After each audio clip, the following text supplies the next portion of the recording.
Halo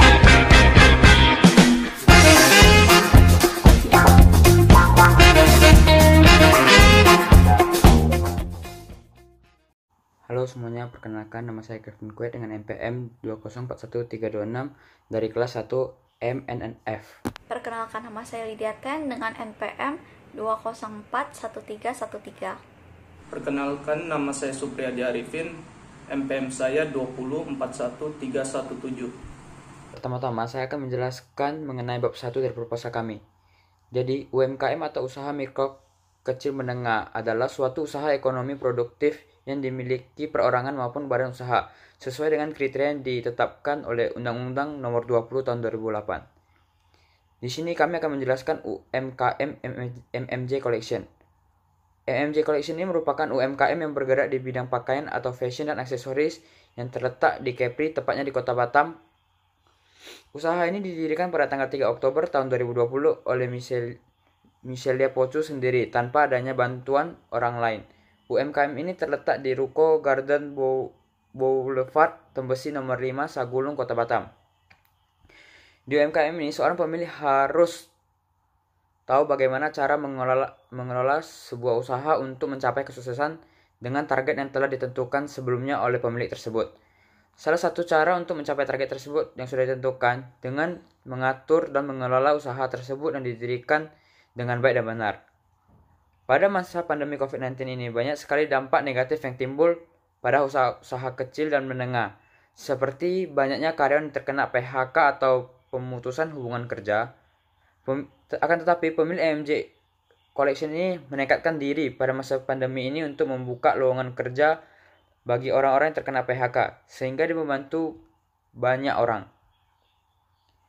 Namun ini merupakan masalah terbesar bagi pemilik usaha, karena membuka toko usaha pada masa pandemi ini, apalagi dengan adanya persaingan antar toko pakaian yang sangat banyak di Kota Batam, akan menjadi sebuah rintangan yang sangat besar bagi pemilik. Selanjutnya, saya dan Supri akan menjelaskan bab 2. Poin pertama pada bab kedua ini adalah analisa UMKM. MMJ Collection termasuk ke dalam usaha mikro karena aset dari MMJ Collection tidak melebihi dari 50 juta dan omset penjualannya di bawah dari 300 juta rupiah. UMKM MMJ Collection baru saja dibuka beberapa minggu yang lalu, maka dari itu penjualan tahunannya belum dapat dipastikan. Poin kedua yaitu analisa POLC. Yang pertama, planning. Tahap awal yang dilakukan oleh pemilik usaha sebagai rencana awal untuk mendirikan UMKM ini adalah: yang pertama, mengumpulkan modal; yang kedua, menentukan lokasi UMKM; yang ketiga, mencari karyawan; yang keempat, menentukan harga jual; yang kelima, mendekorasi tempat UMKM; yang keenam, mempromosikan UMKM. 2. Organizing. Bagian organisasi dari UMKM MMJ Collection terdiri dari pemilik usaha, kasir, dan asisten. 3. Leading. Leading pada UMKM ini meliputi pemilik memimpin dan memberikan arahan kepada karyawan, dan memberikan motivasi kepada karyawan agar lebih semangat bekerja. 4. Controlling. Pemilik dari MMJ Collection setiap hari datang ke toko untuk menjalankan fungsi controlling dan melakukan pengecekan kualitas produk sebelum produk tersebut dikemas. Poin ketiga, analisa SWOT. Yang pertama, strength. Barang yang dijual merupakan barang import. Yang kedua, weakness. Terkadang bajunya tercampur dengan baju bekas. Yang ketiga, opportunity. Baju dengan harga yang murah merupakan hal yang paling disukai oleh pembeli. Keempat, threats. Kesusahan menjual baju murah di Batam karena banyak juga toko yang menjual barang murah.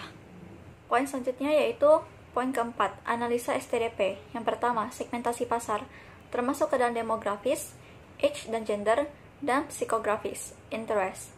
Yang kedua, targeting. UMKM ini termasuk ke dalam bagian differentiated marketing karena MMJ Collection tidak hanya menjual pakaian, namun MMJ Collection juga menjual sepatu, tas, dan juga sablon. Yang ketiga, analisa diferensial dan positioning.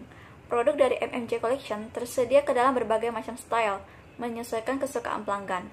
Dan UMKM ini juga menjual berbagai macam produk, seperti H&M, Cotton On, dan lain-lain dengan harga yang sangat terjangkau. Selanjutnya akan dilanjutkan oleh Supriyadi. 2.5. Analisa 4P. A. Produk atau produk. Produk yang dijual dari UMKM ini berupa pakaian, baju atau atasan, celana atau bawahan, dan gaun atau dress. Selain itu ada sepatu, tas, dan juga sablon. MMJ Collection juga menjual aksesoris kecil berupa jam, ikat pinggang, dan lain-lain. B.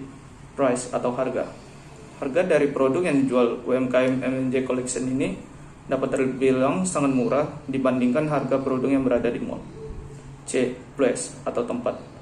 Lokasi yang ditentukan oleh pemilik UMKM untuk mendirikan MMJ Collection ini terbilang strategis karena berada di dekat jembatan Barelang yang merupakan tempat wisata yang sering didatangi oleh wisatawan mancanegara, wisatawan domestik, maupun penduduk lokal. D. Promotion atau promosi. MMJ Collection melakukan promosi melalui media sosial berupa Facebook, WhatsApp, dan Instagram. Untuk kedepannya, MMJ Collection akan membuka akun e-commerce agar dapat menarik lebih banyak pelanggan. 2.6 Analisa akuntansi TBL atau Triple Bottom Line. A. People atau masyarakat.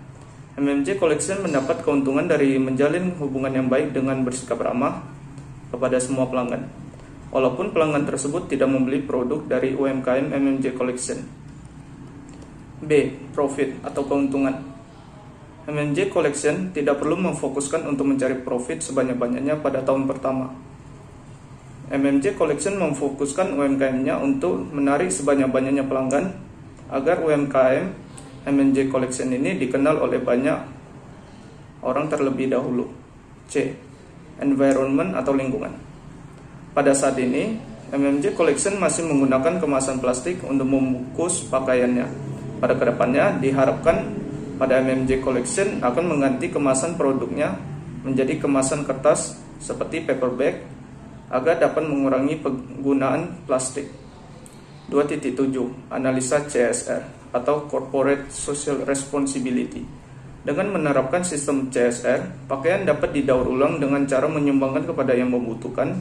Selain itu, dapat didaur ulang menjadi beberapa kreasi seperti ikat kepala atau headband, tote bag, sarung bantal, keset kaki, gelang yang berpola mengepang, dan juga dapat dijadikan sebagai kain perca dan dapat mencegah pencemaran lingkungan serta dapat menambah kreativitas dan keterampilan masyarakat.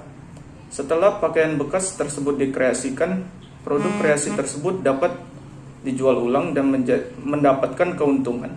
Juga akan menjelaskan di bab 3. Bab 3 ini kami menjelaskan tentang rencana pengembangan usaha. Yang pertama adalah strategi pemasaran. Strategi pemasaran kami dibagi menjadi dua, yaitu selalu mengupdate produk yang dijual dan mengikuti tren-tren sekarang. Yang kedua adalah strategi promosi. Toko ini selalu memberikan diskon selama liburan untuk meningkatkan penjualan tersebut dan mengadakan giveaway agar para pembeli tertarik untuk membelinya. Yang ketiga adalah strategi keuangan. Strategi keuangan mereka adalah dengan mencari investor untuk bekerja sama dalam mengembangkan UMKM dan mendirikan cabang agar dapat menambah keuntungan dari UMKM ini. Sekian presentasi dari kelompok kami. Apabila ada kesalahan, mohon dimaafkan. Dan terima kasih.